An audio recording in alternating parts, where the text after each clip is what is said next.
Podcast Network Asia.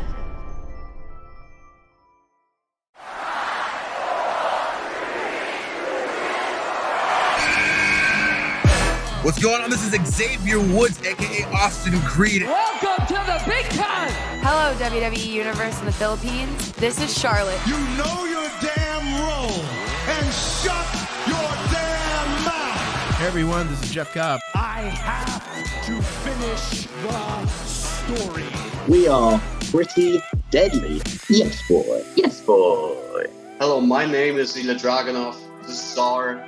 Bang! The sniper is shooting you down. This is TMDK's Robbie Eagles, and you are listening to the Wrestling Podcast.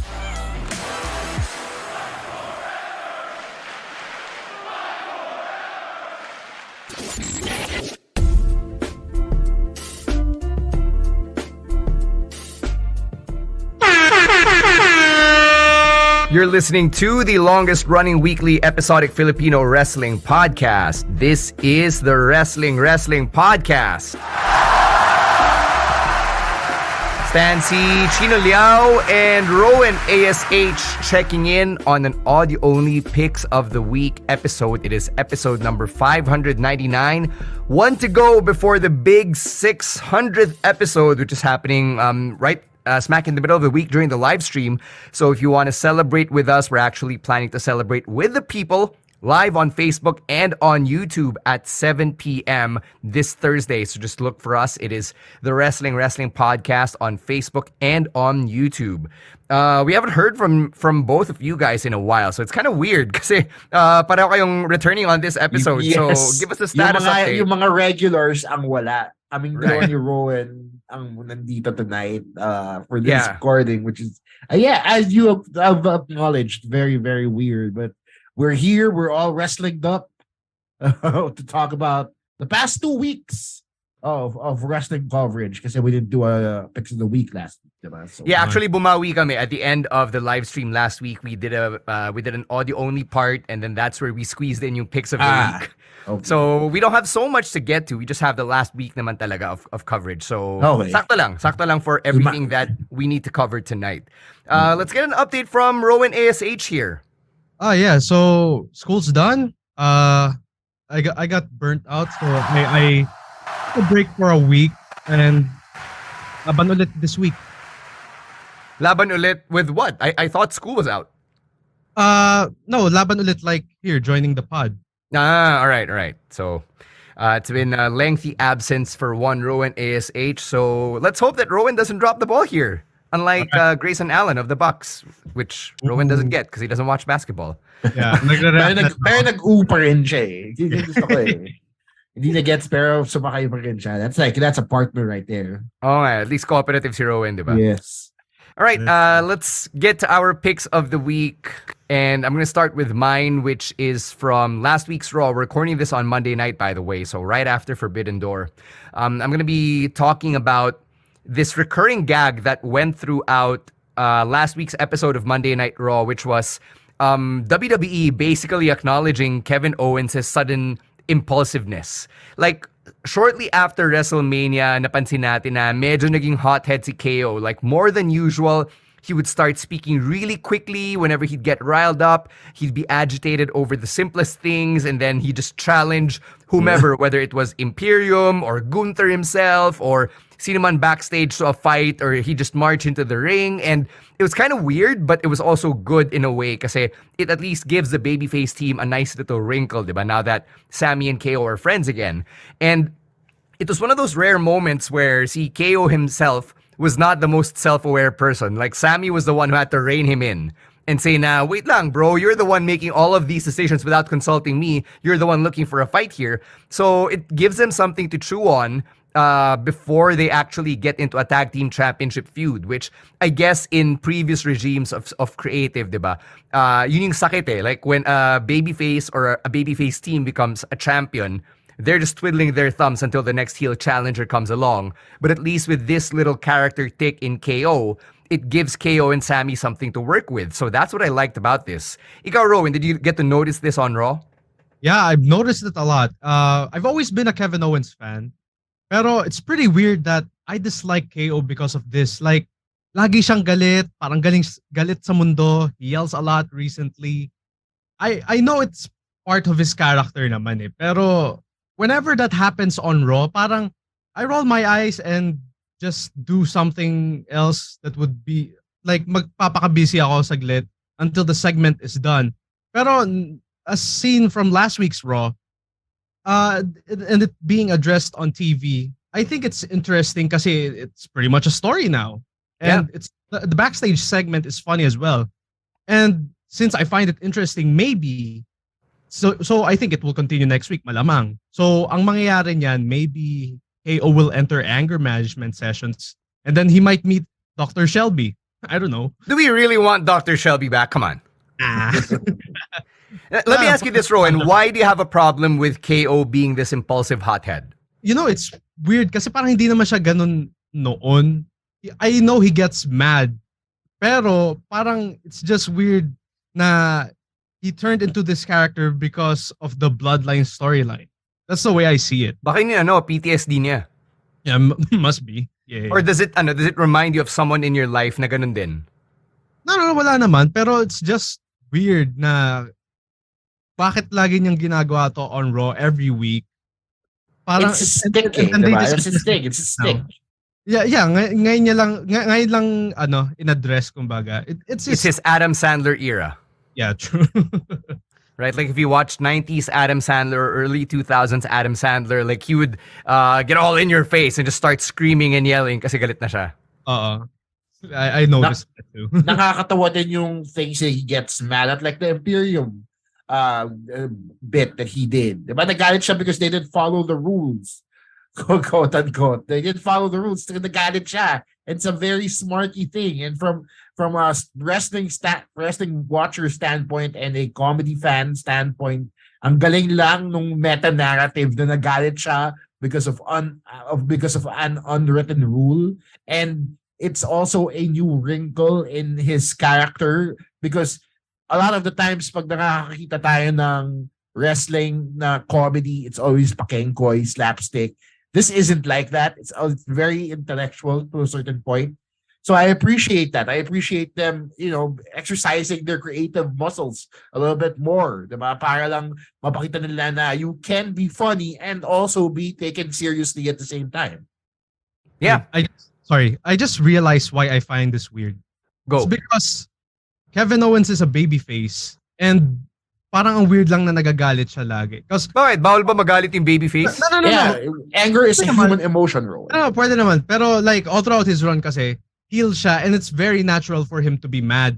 Pero for a babyface, parang rare lang magalit. Really? I don't think so. Like John Cena got mad a lot.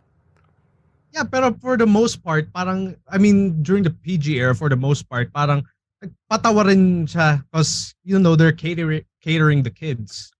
No, you don't have to not be angry to cater to kids. Like, John Cena got angry when someone was coming for him for whatever reason. That doesn't make him any less of a good guy. That's fair. Pero, yeah, I think that's the way I see it. Kaya parang nawiweirdoan ako sa character development ni Kevin Owens ngayon. I think if anything, dapat lang nila, I know this is in Sesame Street, but like, if anything, dapat pakita nila na kaya magalit ng babyface because it's a human emotion, diba? Hindi naman santo yan eh. Diba? Tao rin yan eh. Hey, you know who was a babyface who was angry literally all the time? Stone Cold Steve Austin. Exactly. There you go. Fair enough. Yeah. Although, to be fair, that also resulted in little kids flipping people off randomly. So, parang, or is your issue, Rowan, the fact that KO should be setting a good example and controlling his anger? And I think Rowan froze. No. You froze there. I was asking before you froze, is your issue the fact na you feel like KO doesn't set a good example by being angry all the time? Kasi nga, babyface siya. Partly, yeah. Tapos, I don't know. Kasi basta naiirita lang ako sa kanya when he yells. Oh, that's why Sami's there. That's why he's there to reel him in. Bilis siya He's your voice. Yeah.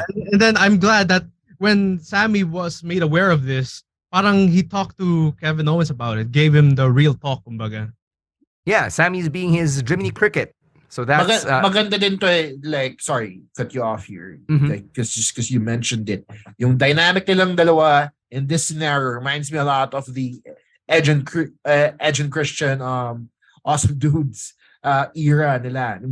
Just not just because of the power of friendship and all that, but also because of how somebody's just a little bit more absurd than the other. And there's always a straight man out of the both of them. Diba? Same goes for DX, diba? Shawn Michaels and Triple H. Laging yung isa nang gagago, yung isa seryoso. So it's always a nice wrinkle in a dynamic, in a duo. Diba? Now they're able to, play off the comedy a little bit more if there's somebody among the two of them that takes it a little bit more seriously.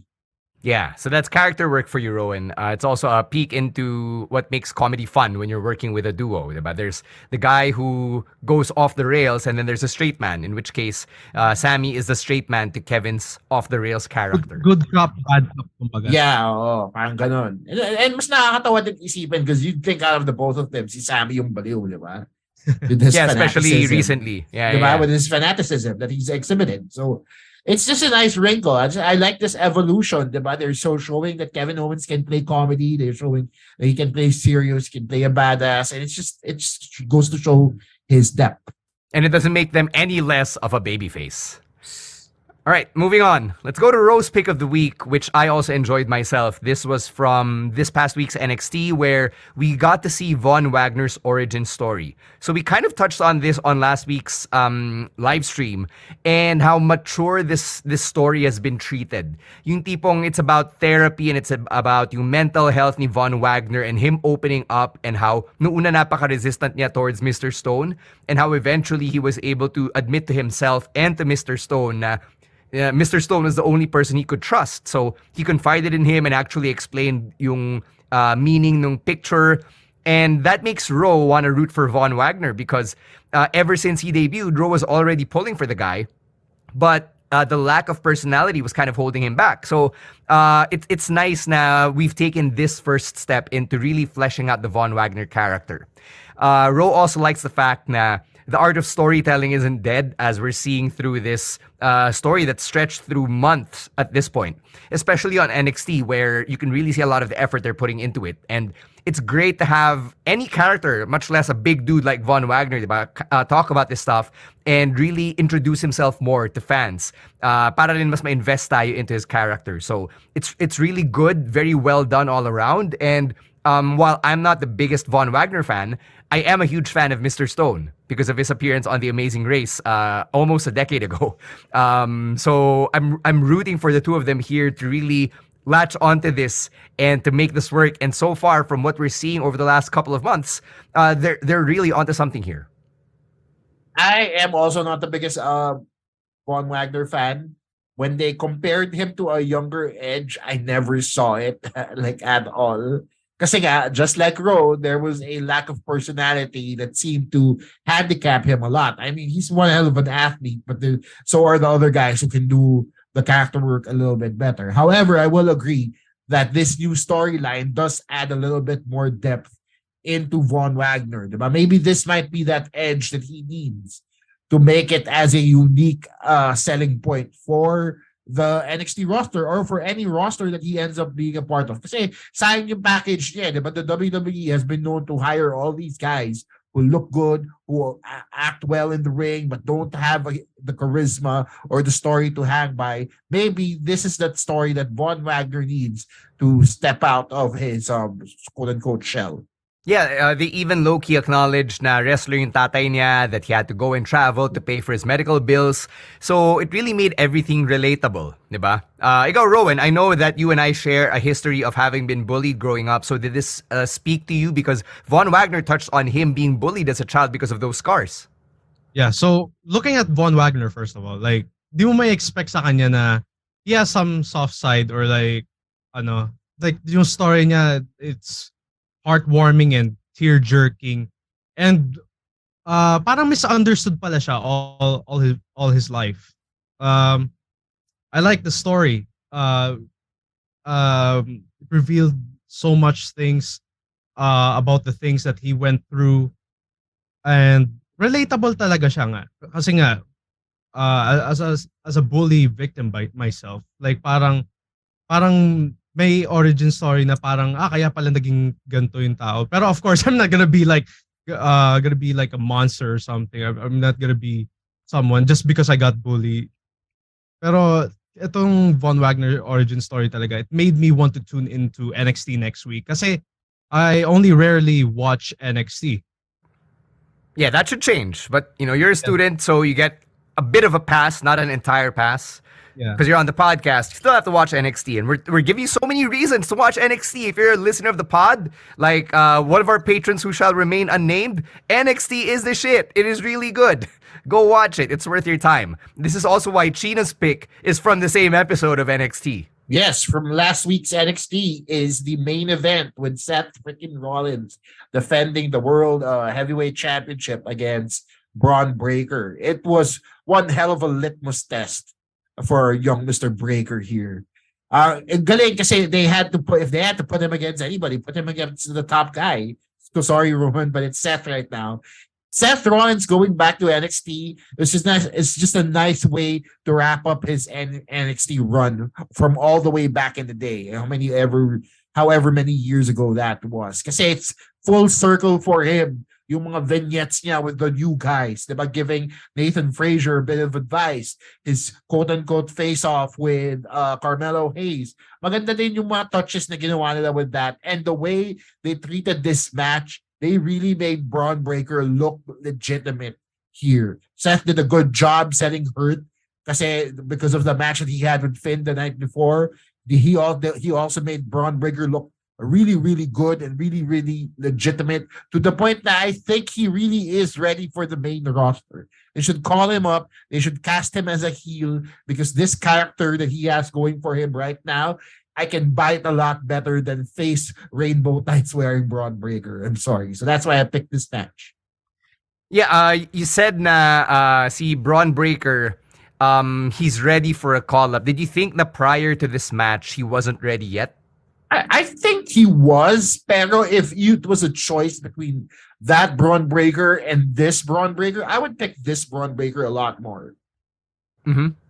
Ikaw, Rowan, what did you think of this one? Since you don't get to watch NXT as much as the rest of us.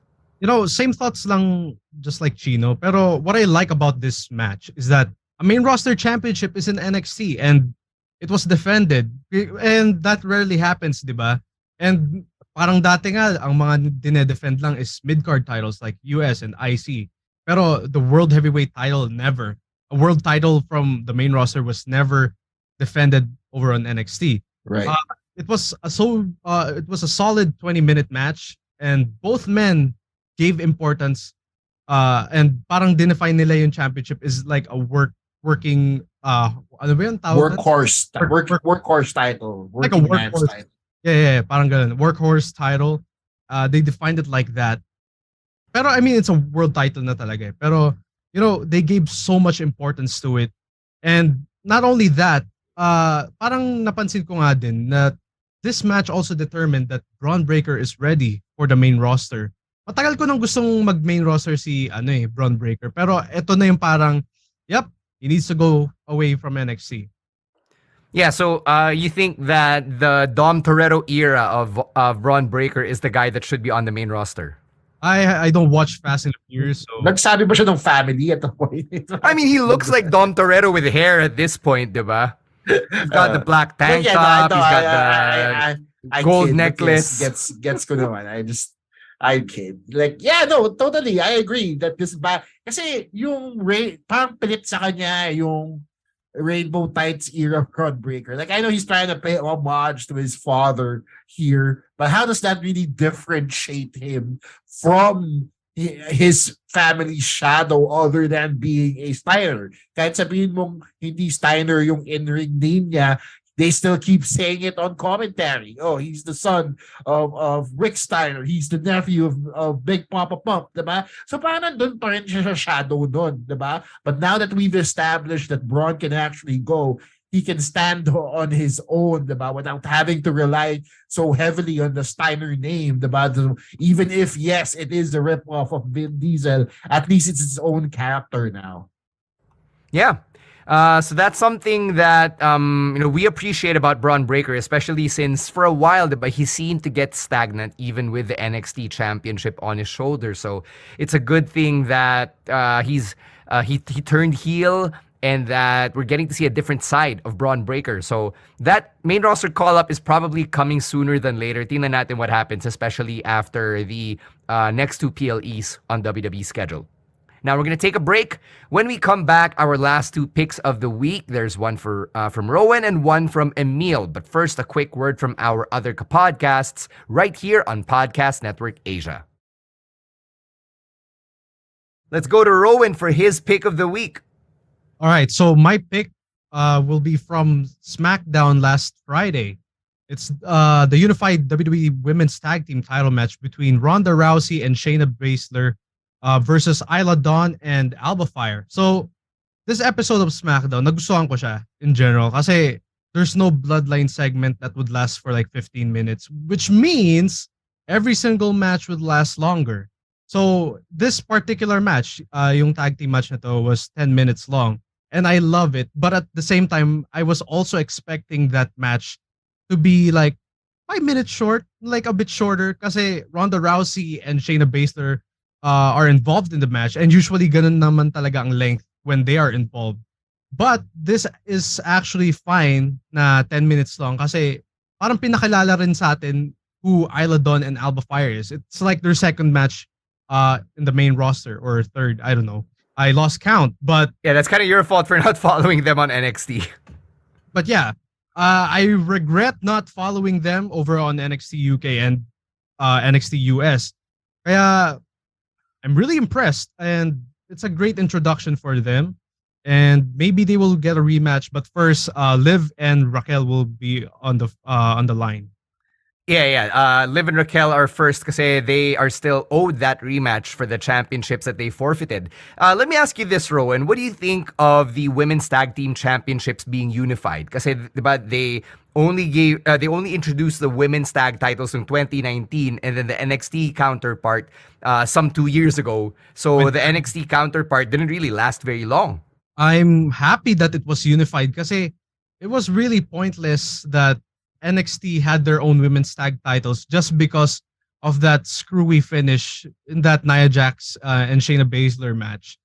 I believe their opponent was Dakota and Raquel. No? Just because of that, they just have their own titles, which is weird. Kasi the purpose of the women's tag titles is to float in every brand. Raw, SmackDown, NXT, NXT UK. Pero like this is fine talaga.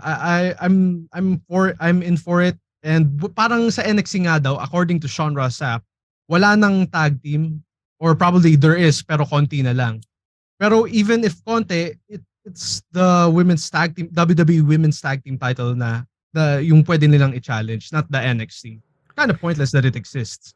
So yeah, you made a good point there na when you pointed out the SRS said na parang walang women's tag teams. The only one I could think of are the girls from the Metaphor, Lash Legend and Miss Jackson. Sila lang. Oh. Kasi K&K na call up to it. Yeah. So I guess it makes sense when you think when you put it that way, as opposed to the men's division where they do have a lot of tag teams in NXT alone. Ikaw, Chino, what do you think of the unification here? I like it. With Rowan here, I think it became one of those titles. It was just there, it was just there. They didn't really use it to elevate a lot of people, especially when they put it on two established vets like Isla and Alba. I kind of thought, I had a feeling, and this may be wishful thinking on my end, that they would retain against Ronda and Shayna because they are headed to London for Money in the Bank. Pero may time pa naman sila to maybe, I don't know, throw those titles back their way, or maybe even put them in a different feud. Diba? Or make it a three-way. Diba? Kasi yung NXT UK representation is going to be very much present on their way to the United Kingdom in a few weeks. Yeah, so, that's right. If you look at the card on SmackDown and then Money in the Bank, there are a lot of WWE stars from the UK who will be on both shows. So that's a great point as well. What do you think of the Unholy Union though? Ito, kaka-introduce pa lang sa kanila, di ba? And sabi mo nga, Rowan, it's their first or second match on SmackDown. And then yun na, wala na silang championships. I'm gonna start with you, Rowan. What do you think about that? And what does it tell you about yung future nitong Unholy Union? So, they may have lost, pero I don't think it will really hurt them. Kasi it's just one loss. They lost their title, pero eventually they will get the rematch naman. So, I don't think that means the end for them. I mean, kinda kakaumpisa lang nila sa main roster. So, Ikaw, Chino, does it tell you anything na, oh, these guys showed up on SmackDown as champions upon getting drafted, then boom, wala na agad? No, they got time to tell the story, like Rowan said. I mean, look, yung Money in the Bank is right there. Diba? So they have a few weeks to establish the story. Rowan just said they are also owed a rematch clause. So therein lies a wrinkle in the story na parang, teka lang, may rematch clause din kami. Why don't we just make this a three-way, diba? They do this all the time. So I'm not really worried for them. I'm not worried that they might fade into obscurity here. I'm only just excited for how they can tell this story better. Kasi tama nga din si Rowan na they are introducing Alba and Isla to the larger wrestling audience here on SmackDown. Tsaka konti na nga lang yung women's tag team on the main roster. Tapos if they're gonna break this two up, parang okay, wala nang totoong tag team.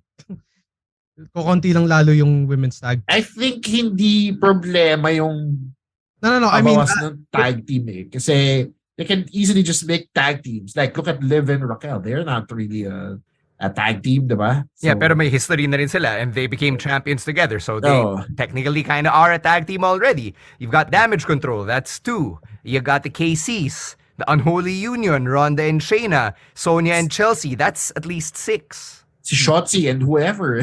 She keeps shouting, whoever she gets paired up with. You've got The Way. The Way, that's at least 7.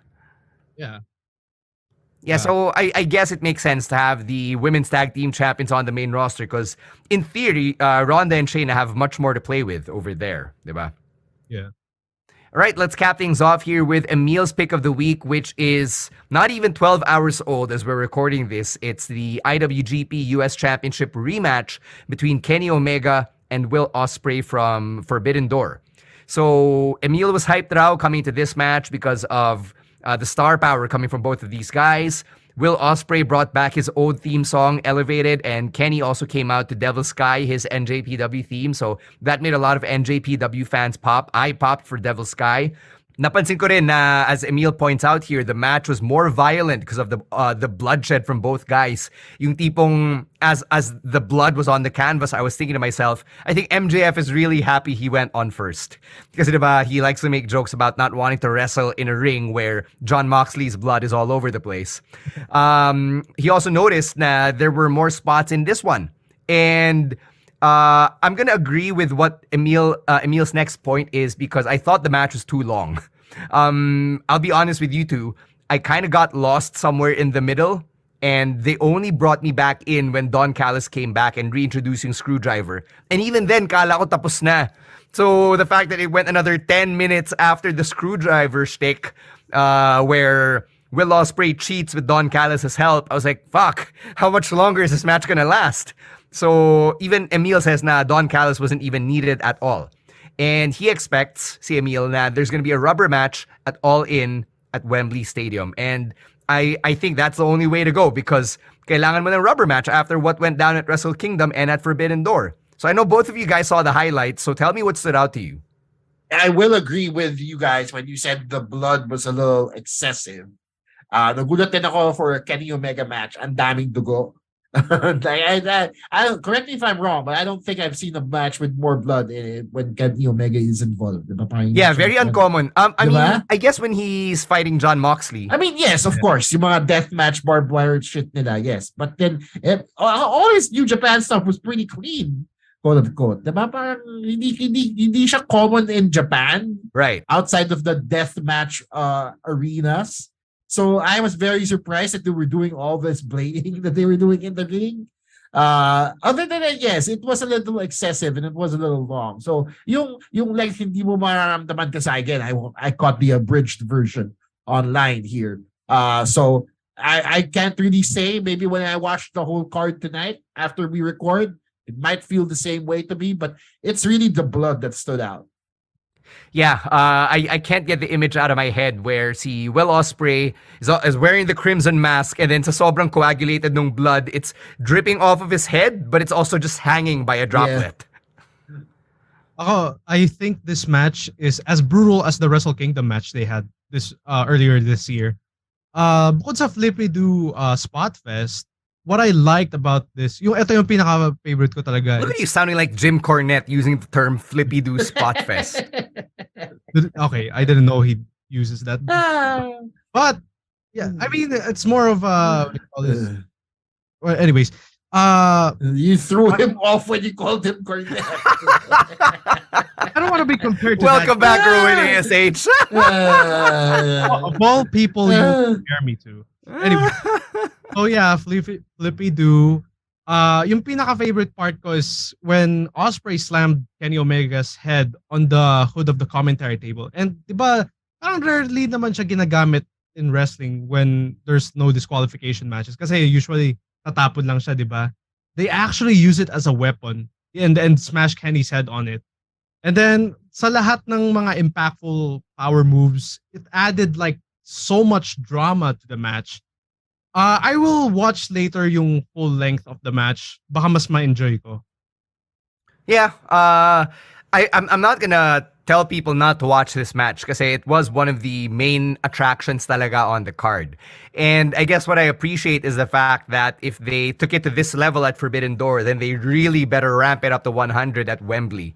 So that should be really interesting. I guess the only thing na medyo weird dun is the fact that Will Ospreay is still technically a New Japan talent, and that's the Wembley show is an AEW show. Right, so I mean that hasn't stopped them from like booking anyone outside of AEW. I'm just saying, it's not a crossover show, unlike Forbidden Door was a few hours ago. So there, that was Emile's pick of the week. So again, just a quick recap of everybody's. I picked Sami Zayn and Kevin Owens dealing with yung hotheadedness ni KO. Ro picked Von Wagner's origin story from NXT. Rowan picked the women's tag team unification match over on SmackDown. Chino picked Seth versus Bron from NXT Gold Rush. And Emile picked Ospreay Omega 2. We're going to be ending this episode here. But as always, if you have any picks of the week you'd like to contribute or send our way, if you want us to watch anything wrestling related, you can hit us up on TikTok and on Twitter. It is at Wrestling2XPod. Individually, if you want to follow us, it is at Chino Supersized, at Monday Night Rowan, at Roiswar, and at EML_Meister. For me, it is at _Stan C. We'll catch you again on Thursday for our 600th episode, and it's also our Money in the Bank predictions episode. Ano, Rowan, will you make it? Of course. Chino, will you make it? I will not make it. I'm sorry. Since you're not gonna make it, anything you want to plug for our listeners? Oh yeah, just check out Comedy Manila. The reason I've been out, I was waiting for Stan to throw to me, but the reason I've been out is because Comedy Manila has stepped up so much in the past 6 months. We've been doing show after show after show, banger after banger. Tulad ng sinasabi ni Sheamus, we just closed out a 1,700 seat theater in Samsung Theater in Circuit Makati just last Saturday with the absolute mega best of Comedy Manila, and we're not stopping there. All the shows available at comedymanila.ph. Yun lang. All right, so congrats to you guys on that. Thank you, by the way, to our babyface producers from Podcast Network Asia for all of the work that they do behind the scenes. And thank you to every patron, subscriber, listener, follower of the podcast. You guys are the reason why we continue to do what we do 9 years plus into the game. We'll catch you on Thursday for episode number 600. On behalf of Rowen A.S.H. and Chino Liao, my name is Stan C. Reminding everyone to stay safe, stay healthy, and don't be a dick. Wrestling Podcast out. Bye-bye. Peace. Peace.